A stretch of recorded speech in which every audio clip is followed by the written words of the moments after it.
Em Goiás, um incêndio já destruiu mais de 11 mil hectares do Parque Nacional da Chapada dos Veadeiros. Esse parque é considerado patrimônio natural da humanidade. O combate ao incêndio entrou hoje no 4º dia e ganhou a ajuda de 2 aviões. O trabalho também segue por terra. Nós acompanhamos a equipe de 50 brigadistas que ficam frente a frente com as linhas de fogo.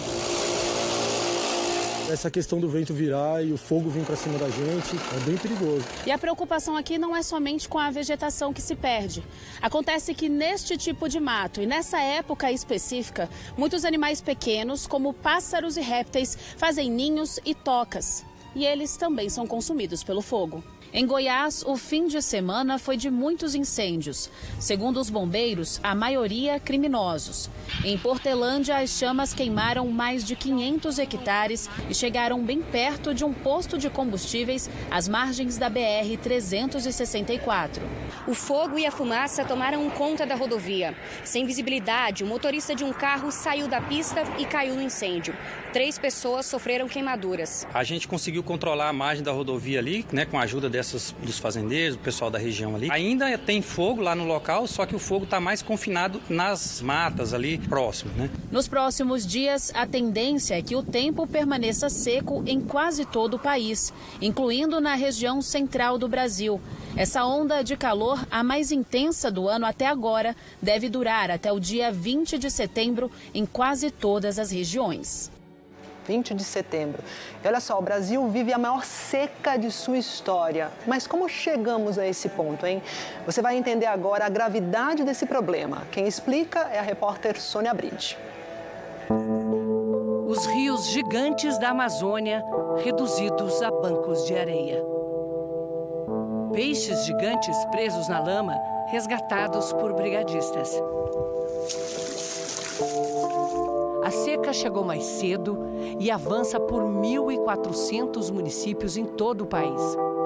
A vitrine da biodiversidade brasileira, extremamente ameaçada. O diagnóstico é de que poderemos perder o Pantanal até o final do século. O que está acontecendo com o clima? A resposta é um conjunto de fatores. Começa pelo aquecimento do planeta. Acabamos de passar o agosto mais quente da história. Nos últimos 14 meses, 13 foram mais de 1,5 grau mais quentes do que antes da era industrial. Essa tendência de subir a temperatura, ao que tudo indica, veio para ficar. E mais grave do que isso, nós brasileiros estamos sentindo um aquecimento acima dessa média global. Nesse inverno, o trimestre junho, julho e agosto teve em São Paulo, por exemplo, 2 graus acima da média. Nós atingimos a temperatura mais alta que o planeta já enfrentou desde o último período interglacial, 120 mil anos atrás. Carlos Nobre é um dos cientistas que alertaram o mundo sobre as consequências. Isso faz todos os eventos extremos explodirem. As ondas de calor, as secas, as chuvas superintensivas e até mesmo, globalmente, recordes de incêndios florestais. Neste momento, o excesso de calor está deixando instável um sistema que ajuda a resfriar a atmosfera do planeta. É a chamada célula de circulação de Hadley. Essa área aqui, perto do Equador, que recebe em cheio os raios solares e, portanto, esquenta mais. O ar quente, tanto de norte quanto de sul, ele se desloca em direção ao Equador e, quando se encontra, sobe. Aí, lá em cima, é mais frio. E essa umidade vira chuva. É por isso que as florestas tropicais estão concentradas nessa área aqui, ao longo do Equador. Mas uma parte desse ar continua subindo, até 18 mil metros. E é lá, já bem frio e seco, que ele começa a descer na linha dos 30 graus dos trópicos. Quando alcança a superfície de novo, esse ar já está muito seco e impede a umidade de se formar. Não é por acaso que onde ele chega estão os maiores desertos do planeta. Pois é essa circulação que anda desregulada por causa do aquecimento global, ajudando a secar ainda mais praticamente todo o Brasil. Tá tudo mais seco. E o que é seco, queima. No Pantanal, o fogo destrói milhões de vidas. plantas e bichos que não conseguem escapar, nem os mais rápidos. Os rios que abastecem o Pantanal têm sua origem no Cerrado, que está mais de 60% desmatado. O Cerrado é como se fosse uma floresta de ponta cabeça. As raízes são a floresta exuberante que ajuda as águas a irem para o lençol freático e os rios terem um volume mais alto. Mas desmatando, as raízes também morrem. O Cerrado também arde, nas áreas de preservação, nas zonas de lavoura. Fogo em redutos alagados, como o Pantaninho, no interior de São Paulo. E no oeste do Piauí, onde o Cerrado e a Caatinga se encontram. O gado fica sem comer, a gente tem que ficar comprando comida. É desse jeito aí, ó. Trabalha e o fogo pegando tudo. Distante milhares de quilômetros, o vaqueiro no noroeste paulista mal conseguiu tirar o gado do campo quando o fogo passou.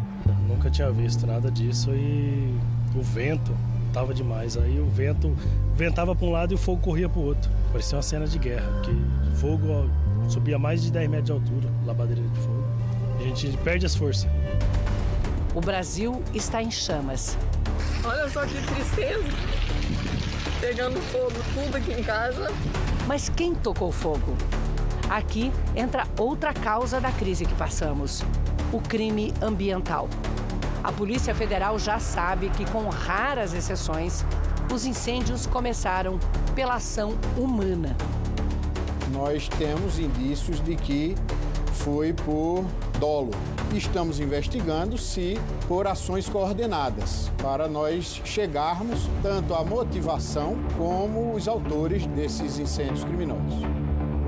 Há flagrantes desses crimes e mais de uma dúzia de presos por atear fogo nos canaviais do interior de São Paulo.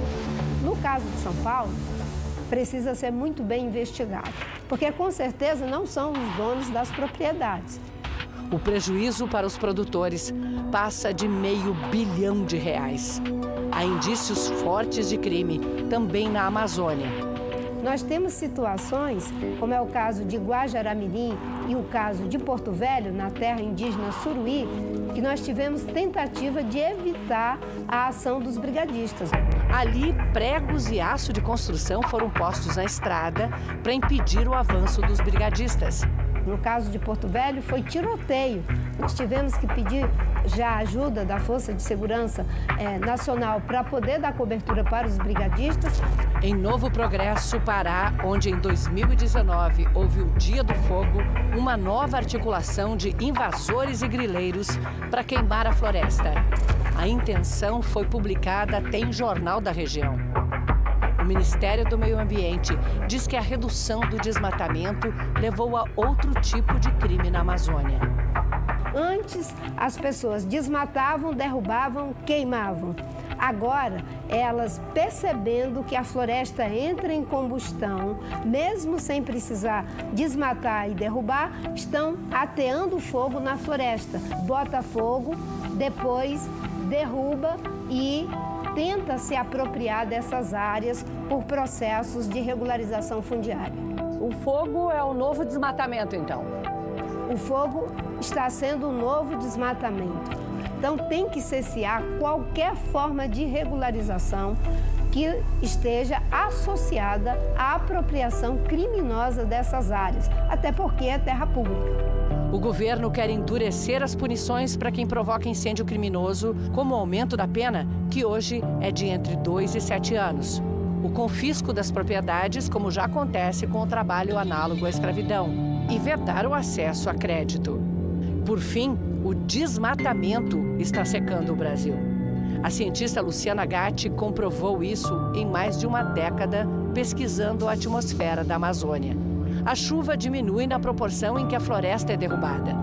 A gente observou que as regiões mais desmatadas apresentavam uma perda de chuva maior e um aumento de temperatura maior, principalmente na estação seca. Regiões que já apresentam um desmatamento acima de 30%, com uma perda de chuva maior do que 30% nesse período, e essa perda de chuva chegou até na estação chuvosa.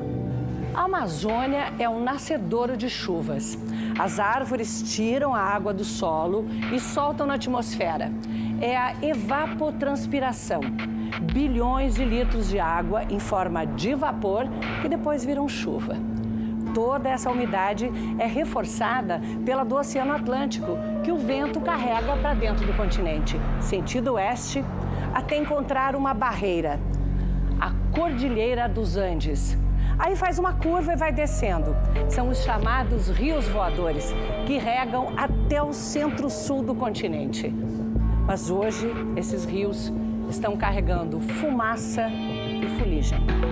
O repórter Pedro Figueiredo mostra as consequências na saúde da população.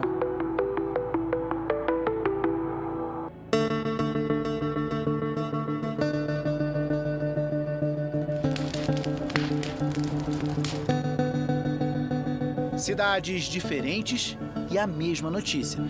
A seca histórica e as queimadas deixam o Brasil com um dos piores índices de qualidade do ar no mundo. A fumaça e a seca fazem a qualidade do ar piorar na capital. E essa situação agravada pelos incêndios tem prejudicado a qualidade do ar. Como respirar quando a umidade do ar está mais baixa do que no deserto do Saara? A Secura Extrema obrigou a Betânia a correr com Davi Lucas, de 10 meses, para esse hospital na periferia de Brasília. Ele estava cansado, a saturação dele estava baixa e ele estava tossindo muito e engasgando. Os problemas respiratórios do Davi começaram em abril, na mesma época do início da seca. E o que os médicos falaram? Que ele está com bronquiolite, aí tem que ficar internado. Não chove na capital do Brasil há 138 dias. O último pingo de água do céu caiu em 23 de abril. Um terror para quem tem doenças respiratórias. Meu pai tem uma doença respiratória grave e agravou durante mais essa seca. Essa semana, a Secretaria de Saúde do Distrito Federal registrou um aumento de 15% nos atendimentos relacionados a problemas respiratórios na comparação com a última semana de agosto, quando a seca já estava no auge. Eu senti que ele está meio mais fadiga, mais cansado, quer ficar mais sentado. Lá vem a seca e a fumaça, porque esse ano deu fumaça. Quando o assunto é tempo sem chover, Brasília perde para Belo Horizonte. Por lá, já são 142 dias. Garganta na parte da manhã, de madrugada, está sempre ressecada. Dá até um pouco de falta de ar. Para se ter uma ideia, no Saara, a umidade relativa do ar fica em média entre 14% e 20%. Na terça-feira, 244 cidades brasileiras registraram índices iguais ou menores que esses. Em 10 municípios, chegou a 7%. Para especialistas, o recomendado é acima de 50%. A melhor forma de se proteger nesse momento é tomando muita água. E a questão é, o que é bastante água, né? 35 ml por quilo de peso distribuído ao longo aí das 24 horas, isso mínimo. Ou seja, uma pessoa de 80 quilos, por exemplo, precisa ingerir quase 3 litros de água por dia nessas condições. Em Brasília, grande parte da água vem de nascentes, localizadas na Floresta Nacional. Um incêndio atingiu 47% da mata. O que era verde virou cinza, cor que predominou na paisagem. O fogo foi controlado na quinta-feira, mas na sexta, brigadistas ainda trabalhavam no combate a pequenos focos. A Polícia Federal investiga se o incêndio foi criminoso. Quanto tempo você acha que a floresta vai levar para voltar a ser como era antes? O Cerrado ele é incrível, assim. Quando dá as primeiras chuvas aqui, a gente vai ver a vegetação já brotando aqui no meio dessas cinzas. Mas para a gente retornar à estabilidade desse local, que a natureza construiu por milhares de anos, a gente vai demorar décadas, vai demorar séculos. Com o incêndio na Floresta Nacional, nós, moradores aqui de Brasília, estamos tendo que conviver com essa combinação perigosa para a saúde.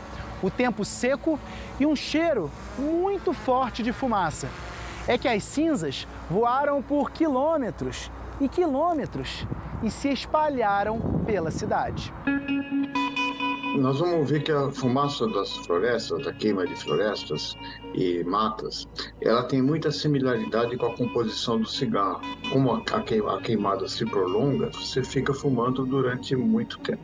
O que a gente espera é que se aumente o desconforto, se tenha redução de sono e, infelizmente, alguns vão adoecer. A 6 quilômetros da floresta fica o Sol Nascente, hoje a maior favela do Brasil. As cinzas chegaram à casa da Neide. Quando o vento vem e enche a casa da gente de cinza, é cinza mesmo, que cai em cima das camas, a gente tem que viver praticamente com as janelas tudo fechado. Lavar o quintal até resolve a sujeira, mas o cheiro e a secura... A gente não dorme direito, né? E de dia? Dá cansaço? De dia dá cansaço, de dia dá dor de cabeça. Bom, a senhora tá torcendo pelo quê agora? Eu tô torcendo pra chuva. Já pensou? Chuvinha, a gente dormir uma chuvinha. Sonho. É. Vai chegar. Vai sim.